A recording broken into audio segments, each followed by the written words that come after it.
আপা আরে মাহা, পরীক্ষা শেষ হয়ে গেছে নাকি? আমার তো একটু দেরি হয়ে গেল, গড়ি নাই আছে। আয় আয় আয়। ল, ডাবটা খেয়ে ল।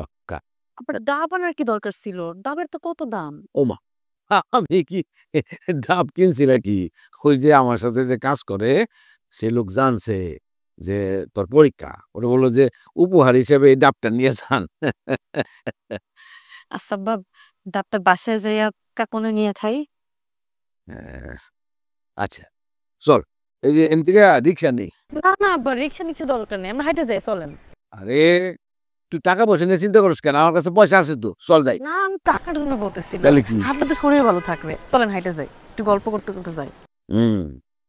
তুই যখন চাকরি টাকরি করবি তখন বাপ বেটে মিলা গাড়িতে চড়বো আর ঘুরে বেড়াবো, গল্প করবো। হায় হায় হায়।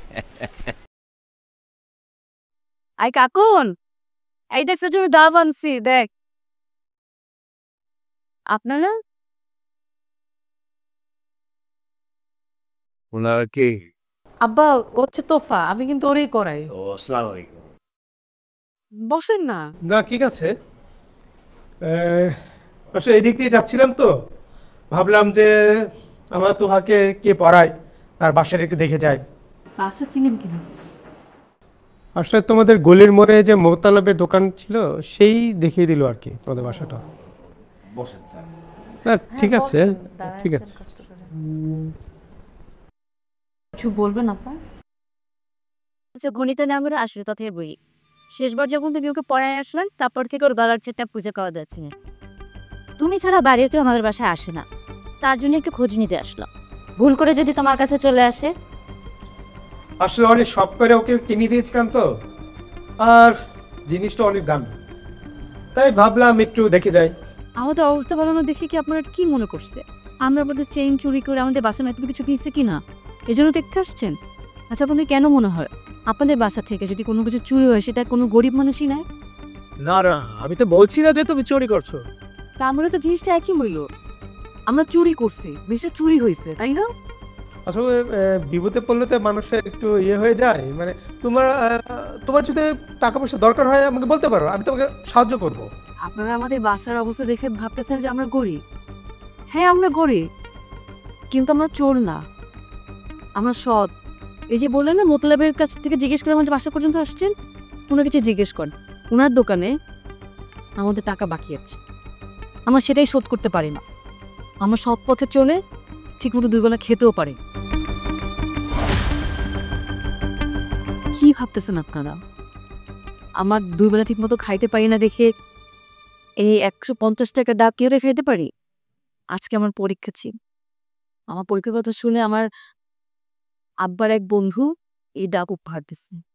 আপনাদের তো আবার গরিব মানুষদের ভালো মন্দ খাওয়া দেখলে মনে হয় সেটা অসৎ উপায়ে উপার্জন করছে। সমাজে কত বড় লোক চোর আছে, তাদের দিকে আপনার নজর যায় না, শুধু কিছু হইলেই গরিবের দিকে আঙুল তুলেন।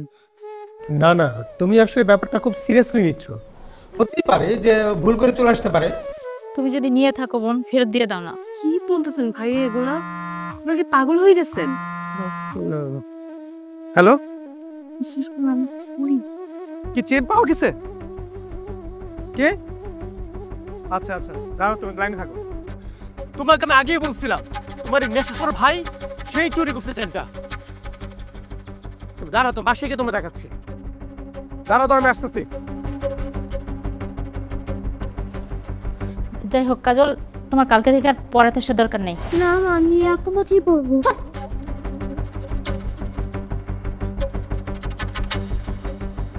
মুসিদটা তো কমই না, 10 বার করে বাবা লাগে আমাদের যে মুসিদ কথা ভাব। আমার মাথায় আকাশ ভেঙে পড়তেছে। তাদের দিকে সংসার কেমনে চলবে? হ্যাঁ সত্যি কথা কম, প্রতিবাদ করে কে আমাকে সাজে? আমাকে সাজে না কাই পিছলা যাবো কেন? কেন পিছলা যাবো? কি ধমকা দিচ্ছেন তোর? চুরির অপবাদ দিয়ে গেছে মা, এজন্য আমি কিছু বলতে পারবো না? মান সম্মান বাঁচানোর তো একটা ব্যাপার আছে নাকি? কাজল, কোনো কোনো সময় ইজ্জতেও যাকে অনেক বড় আছে এখন বাদ দিব কে? একবারও চিন্তা করছোস বাদ দিব কে? আম্মা সত্যি কথা বললে, সৎ পথে চললে আল্লাহ ভাব দিবে। আল্লাহ দিব। কি ব্যাপার গালার দিয়ে বসে আছো কেন? শিখতেছি মান সম্মান বাঁচানোর চেয়ে পেট বাঁচানো বেশি বিরক্ত।